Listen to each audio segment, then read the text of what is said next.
Hey there, my fellow entrepreneurs. Thiago Mazel from BritzLink.com here, and I'm super excited because this is the first interview of BritzLink. And for this interview, I brought two special guests that they're students that just graduated from the Masters in Entrepreneurship and Innovation at Lund University in Sweden, which is the course I'm about to start at the end of this month. These guys took the course and they finished it and they created this startup right here, and they sell the Vanaboard as their main product, and they are already creating the next projects and next products to release on their website. All right, so I'm gonna leave the link down below here so you can access their webpage and see their products and how it works. And with no further ado, let's jump into this interview.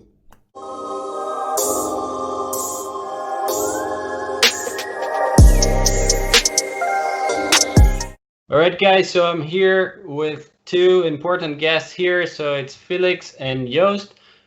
These guys, they just graduated from the Masters in Entrepreneurship and Innovation at Lund University, the course I'm just about to start. And they started a company that's called Vanaboard, right? Is the pronunciation correct, guys? We think so. Yeah. Vanaboard, yeah. All right. If you could just introduce yourselves and talk a little bit about your background, that would be amazing. Yeah, all right, Felix, go ahead. I go ahead. All right. So I originally have a background in hospitality. Then I studied Bachelor of Management, and later on the Masters of Entrepreneurship and Innovation. And in between, I've worked in management positions and also in recruiting. And yeah, lived at different places, Vienna, where I'm from, Australia, later on for quite a while, and then obviously Sweden. All right, amazing. Cool. Yeah, I grew up in a really small town in Belgium, really close to the border of the Netherlands, because I am officially Dutch and I now live in the Netherlands. I started studying. I did a bachelor's degree in geomedia and design, which I didn't like at all. So I decided not to do anything with it. And after that, I worked for 2 years. First, I worked for a small gym, mostly doing crisis management. Since when I joined, 1 month later, it turned out that the company had huge debt, and we had to manage that. So that was a really interesting first working experience. And then I worked for as a freelancer for a while, but eventually I worked for a year in marketing. So that's marketing on a strategic, tactical, and also operational level for mostly only B2B brands. Yeah, and then I decided, you know what, I wanted to go abroad. I wanted to get a master's degree. So then, yeah, I did the master's, which you're going to do as well, and that's where I met Felix. And then from there on, yeah, in December we started to work together on creating the company Vanaboard. All right, that's awesome, guys. And one thing I just can realize only by looking this is like this course in Lund University, it's super diversified, right? Because you both already have some really different backgrounds, and I think that's pretty cool in a subject like this, because you get different ideas to come up with startups and everything like that, right? So how was the course itself? Did you guys enjoy the course? How was the beginning and everything? Was it more like theoretical stuff, or did you actually get practical exercises as well? Can you just go through a little bit about the course? Yeah, if I may start with that, answering that, I think overall it was a great master's. Super happy that I've done it. It was really the best decision. And to answer your question in more detail, I think it was the perfect combination between like getting like the theoretical basics sort of, and also from a really academic perspective, but then also the practical part, and then just unifying it. So they've done a really good job in creating this program, which unifies it perfectly. And I'm very happy that I've done it. Awesome. Yeah, I think adding to that, I think they said that the program changed a lot throughout the years, and I think that they've been doing it now for like 10 years or something.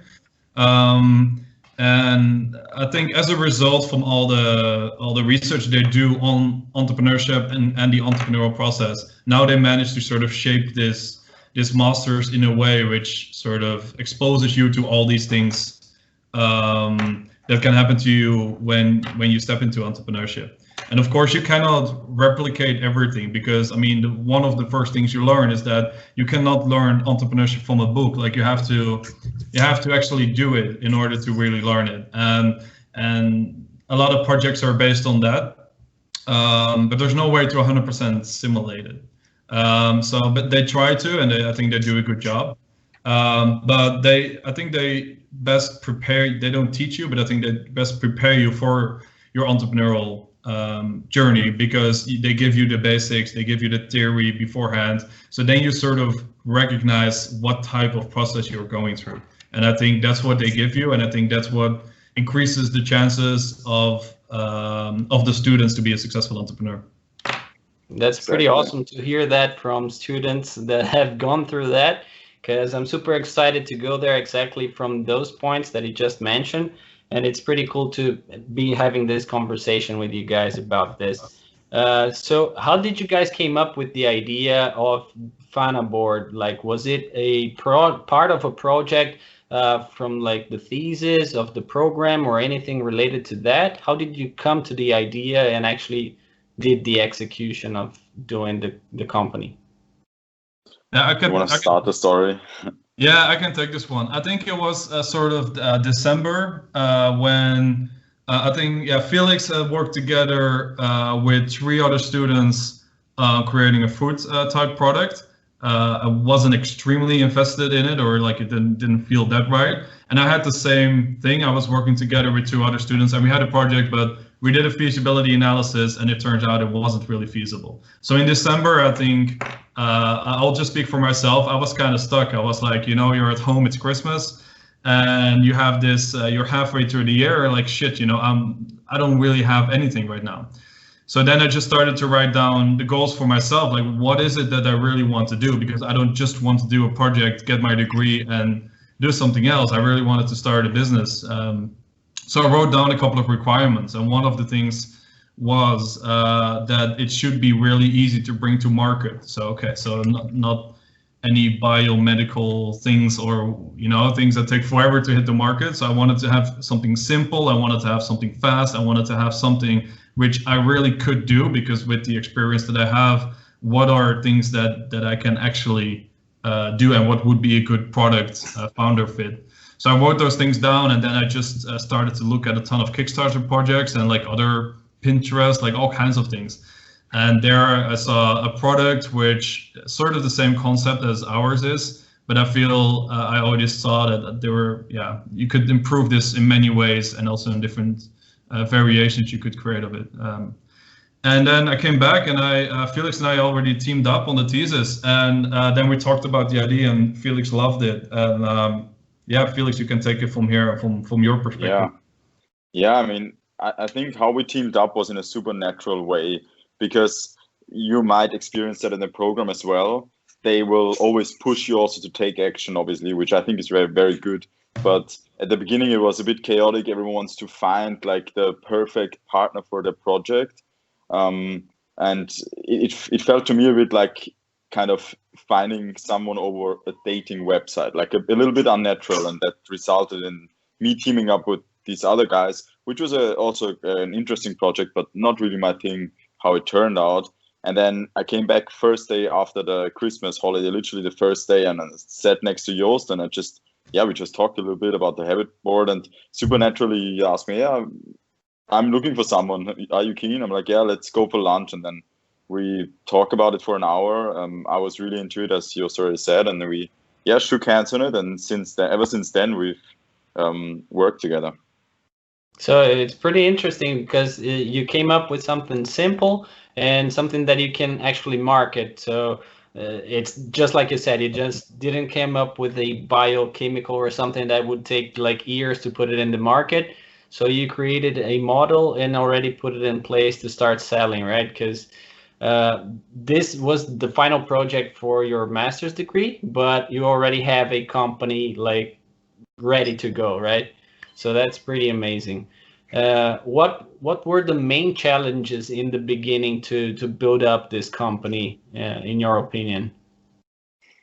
I would say one challenge that comes to my mind is pretty obvious. It's just balancing university and doing especially the master thesis, and at the same time making progress, because pretty early on we've already like talked to some classmates that we were gonna create a habit board and like a product like that, and Joost managed to pre-sell one of our classmates already on the product, and then we kind of had time pressure to create something really nice. And the first we came up with a prototype, then the next version, and always improved it to then deliver it. But then next to that, and then obviously every further development, just to manage the bachelor or the master thesis. Sorry, I think that was a challenge. Later on, also working from two different points, but I think that was a challenge that we managed very well. Maybe Joost has some additional ideas. Yeah, I think we didn't really have a lot of big setbacks. It was, for us, it was a really straightforward process. Like, we had an idea. We actually found like a place super close where we could actually create prototypes and do all kinds of experiments with a product. So I think that was kind of an ideal start. And then we just pushed for that first month to push to the first product. And from there on, it kind of went natural on every step. Like we improved it, like every month we had improvements to the product. Every month it would get better. And then at one point we started to get some sales. You know, first you do, of course, the friends and family and some classmates just to get some cash. And then we moved to online, starting to sell, to sort of the first time to real strangers, which was really exciting. And I think we talked about it before, Felix and I. The sort of natural process for us is always, we're doing a lot of things we've never done before, also in terms of online marketing. And what we do is we just look at, there's so much content out there on the internet. I mean, you're also creating content. So we just look at that and then we see, okay, what would be a good first version? And we know we will not be able to do it perfect the first time. But we accept that and we create this first version. Based on that, we can say, okay, what if we improve these 5 things? And then you just get into a cycle, and this happens with product development, this happens with the website, every time you make small improvements. And then all of a sudden, after a couple of months, you look back and you actually have some great quality, you produce some great quality. And I think that's sort of, why we haven't really had huge setbacks, because we take a lot of small steps and there's not really big things depend on one step. So maybe our biggest challenges will be still in the future. Let's hope. Awesome. Yeah, but you just said it's small steps, man. You need to start taking action, otherwise the plan won't go to reality. It's like I even quoted one of these days on my blog post one sentence from like Rocky Balboa. It's like one step at a time, one punch at a time, one round at a time. So it has to be with the small steps. Otherwise, you just plan stuff, but you don't put them to reality, right? So did you guys get any help like from the incubators that have around Lund, like the Lund incubator or the innovation, the Ideon innovation or anything like that? Help. We obviously got advice from our mentors, which was helpful, because you will soon find out or already know that in the program you get your own mentor, sort of. So we got advice from them for sure, which we used. From the incubator specifically, we got a little bit of funding from the LU Innovation, which all of the course members of this course can get. Mm-hmm. So that helped definitely. But other than that, I wouldn't say too much from the incubators. So more from the mentors than from the incubators. Yeah, from mentors, and also just from like educating ourselves. And how was the process? Did each one of you get a mentor, or you get one for the project? I got 2, and Joost got 1. But I don't know why I got 2, if it's good or a bad sign. But normally everyone gets 1. Some get 2 for some reason. It's also some like kind of speed dating system, and then you choose a preference, and then they choose a preference, and then they just match it up somehow. And we both had it. Ended up with some good mentors, I would say, and those were obviously giving us advice. Awesome. And what about going online? How did you guys created the website? Did you guys hire someone to build the website for you guys, or you created yourself? How was that? Joost mostly did it. Yeah. I mean, we just when we first wanted to start online, we had a super strict deadline. So I mean, it was for us, it was priority. Let's go online. Let's go as fast as we can. And so without doing much research, because I had I know a little bit about web development, but not that much. But it was pretty, Shopify was like the most straightforward way for us to go. So within like 1 day or 2 days, we created our first web shop via Shopify. And from there on, we sort of had this exit point, like, okay, now we can actually sell online, and we had the basics. And from there on, we've just been improving until the website we have right now. And I'm sure that in 3 months, it's going to look different again. Yeah. And how do you feel about Shopify? Do you actually like the service? Because I mostly cover like WordPress websites, which is kind of my thing. But how was your experience with Shopify? Was it easy to set up? How did you go with that? For me, it was. I mean, the websites that I did in the past, I just coded them myself with like Bootstrap. So that's not really comparable to, like, I don't have experience with other platforms such as WooCommerce or like via WordPress. Yeah. But in terms, like, it's got all the functions. Like, it's really designed for these small web shops that people want to launch fast, and it's really easy to use. You never have to deal with any code. And it's everything included. It's like the ordering system, automatic emails, payments providers are included. So it's this all in one package that you can get for like the $30 a month. And that's sort of all the vital ingredients you need to launch your first online store. So I think that's to start. I think it's great. And I think in the future, when we will grow and when we will have different requirements, for example, more customization of the website, of different types of designs that we want to try out, perhaps then we will get to a point where we are like, okay, now we really want to do a lot of things that Shopify is not really designed to do for us. Mm-hmm. And maybe then we'll look further and actually get like a proper designer and make something more custom built. But I think for now, and maybe even the next, at least the next couple of months, I think Shopify will, provide for us everything we need. All right, awesome. And what is your strategy to promote this product online? How are you guys reaching out to people? Are you looking more to organic traffic or to paid traffic? How are you guys dealing with that? I mean, we do both, but mostly like the most sales have been generated through Instagram ads, a little bit of Facebook, I believe. I'm more taking care of the organic Instagram growth sort of, and Joost is more behind the ads and optimizing the target groups and experimenting with different just ads in total. And so at the end, most of the sales were due to Instagram paid ads, I would say, right? Mm-hmm. Yeah, I think we as we kind of discussed it, I mean, we both sort of enhance each other. When we run a lot of paid ads, so we up sort of the volume on those, we see that we generate a lot of followers. You know, we generate sales, we also generate followers. And with the organic content that we push out and our organic sort of strategy, we try to keep those customers engaged, and eventually, because they might not be a customer today, but they might be a customer tomorrow, or a friend of them might be a customer of them tomorrow.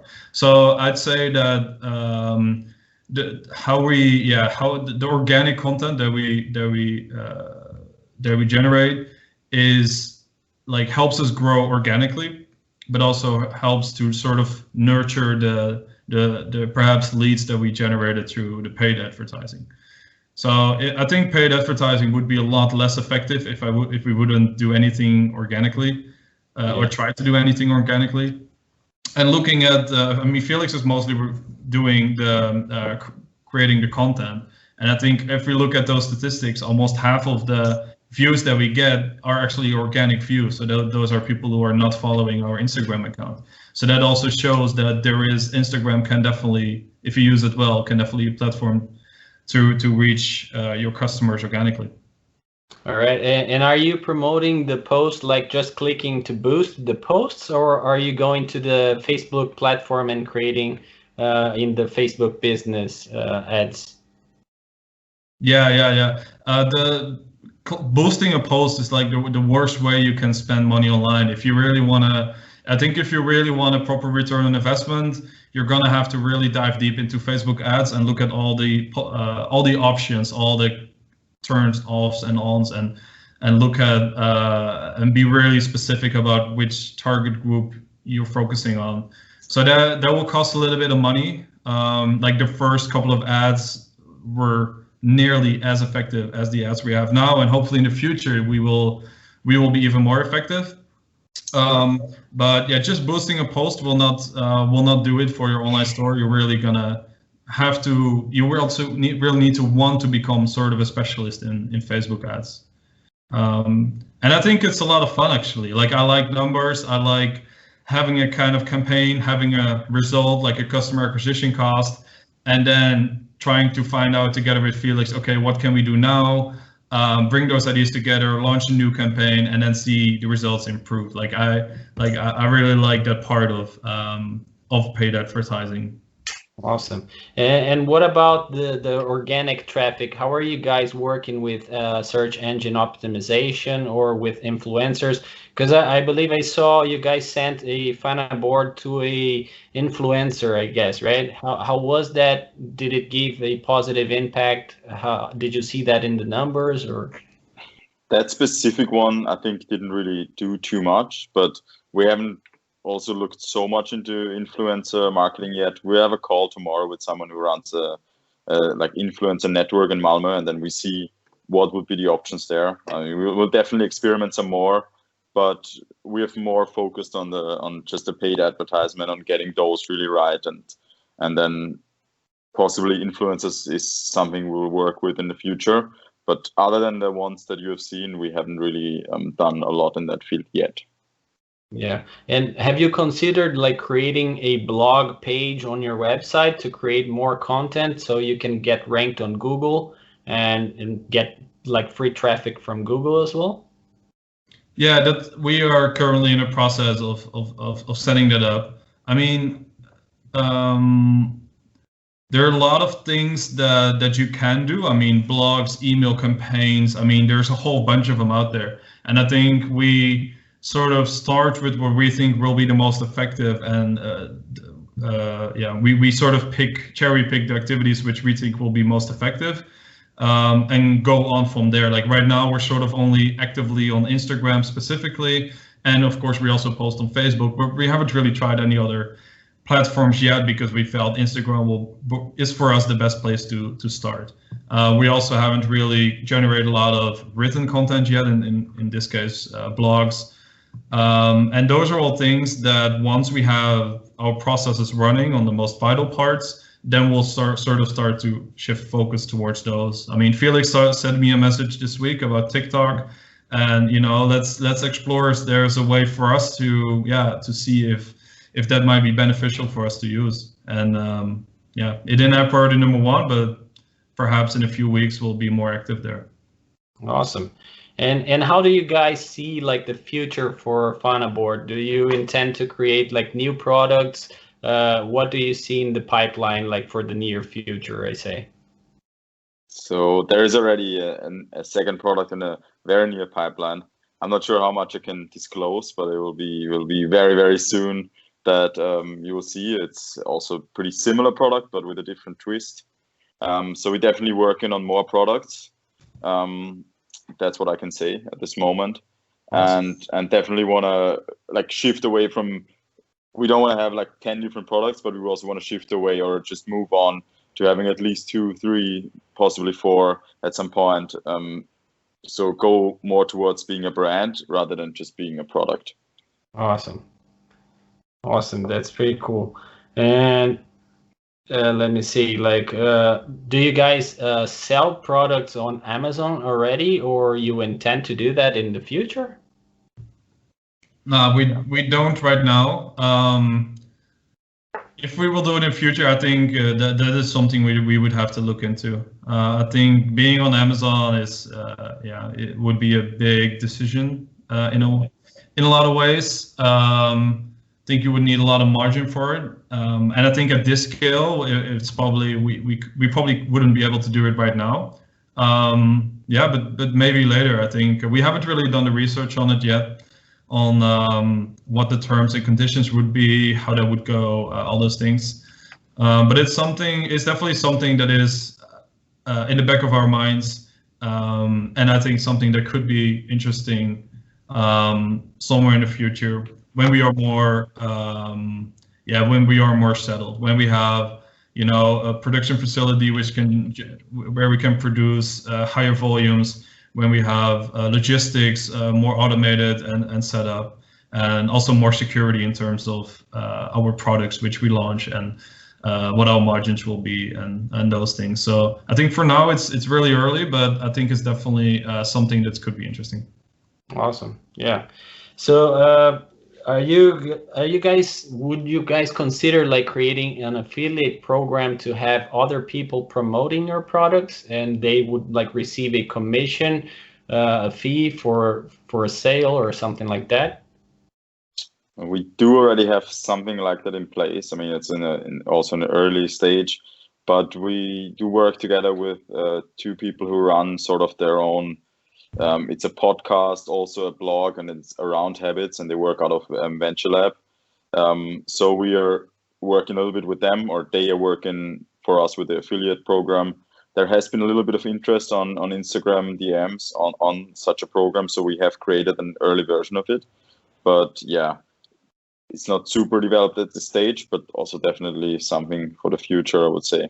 To promote it more. Yeah. And how did you guys create it and manage that? Did you create like coupon codes or something like that to track who is bringing sales to the company, or how are you managing that?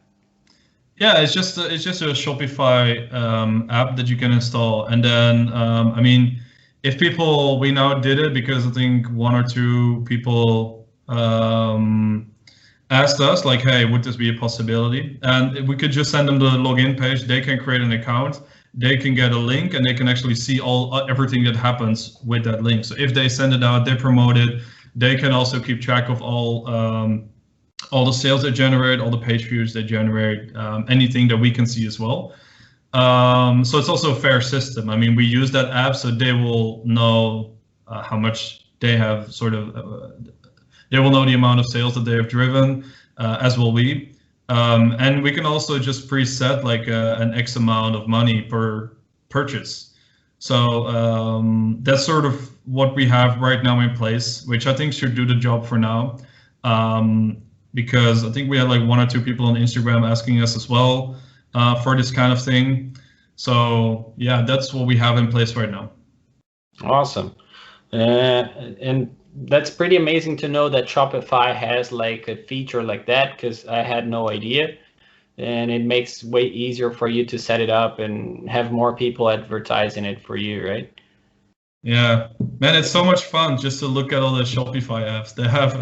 They have so many of them. Sometimes you look for something specific, but maybe I should, now that I think about it, maybe I should just take like 1 hour. I just scroll through it, just click on a couple, see what they do, and see if it's like, oh wait, I could use this. Like, there's so much out there. It's great. Awesome, guys, it was really nice talking to you.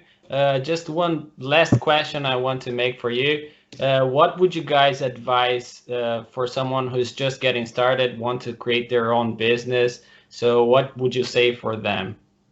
I think from my side, the most important thing is not to overanalyze the situation. It's good to do a bit of research, but at the end, follow your feeling, follow what you think is good and it's right, and just get going and do something, even if it's just small steps. Just take them, and you will eventually get there. Awesome. Yeah, and usually what I want to add to that, because I completely agree with Felix, is that usually you don't really have a lot to lose as well, right? Like, just go for it, because what's the worst case scenario? Most things that you can do online, especially with online businesses, require very little capital. So the worst thing that can happen is that you spend some time learning some skills and having a great experience. So there's no big downsides there. Yeah, couldn't agree more with you, man. That's pretty amazing. All right, guys, thank you very much, Felix. Thank you very much, Joost. Hope you guys enjoyed it, and I'll post the link for you guys later on. Thank you so much, and it was a pleasure. And I might see you around in Lund anyways. Yeah, that will be amazing. All right, guys, Sounds thank good. you. All right, bye. I hope you guys enjoyed this interview. It was super cool. I would like to give a special thanks to Felix and to Joost. Thank you very much, guys, for participating in this interview. And I'll definitely link all your web pages right here in this video and in my blog post. Thank you very much for showing up and doing this amazing interview.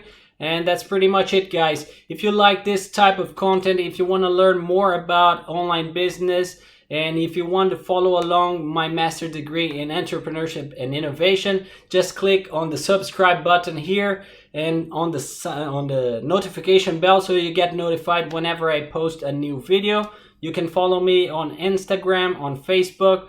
I'll leave all the links in the description of this video. All right, and also don't forget, just leave me one of these guys right here, and I see you on my next video.